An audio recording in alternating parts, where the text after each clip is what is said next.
Le Français qui gagne 10 millions, il aura honte de le dire. Il dira non, mais j'ai gagné, je peux pas trop en parler.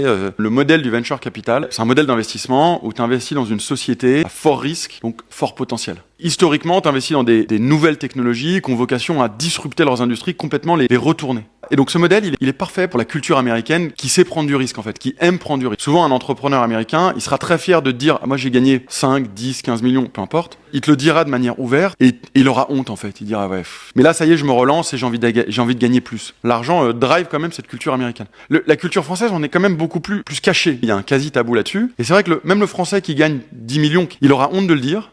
Il dira non, mais j'ai gagné, je peux pas trop en parler. Et souvent, il y a même quelque chose de culturel en France, c'est que tu gagnes 10 millions, tu dis bon attends, j'ai quand même bossé dur pour gagner ces 10 millions. Je vais aller acheter de l'immobilier, ça va me faire une rente. Et c'est bon, tu vois, j'ai mis ma famille au chaud. Je vais pas forcément me relancer dans un projet aussi risqué que le premier. Et ce que je veux dire, c'est que le VC, il est né aux États-Unis pour cette propre raison. C'est qu'en fait, c'est des entrepreneurs qui se disent moi, je vais tout tenter, quitte à ce que dans 24 mois, il y ait plus rien. Moi, je pense qu'un problème qu'on a en France, c'est qu'en fait, on essaye d'adapter un peu le modèle du venture à notre culture.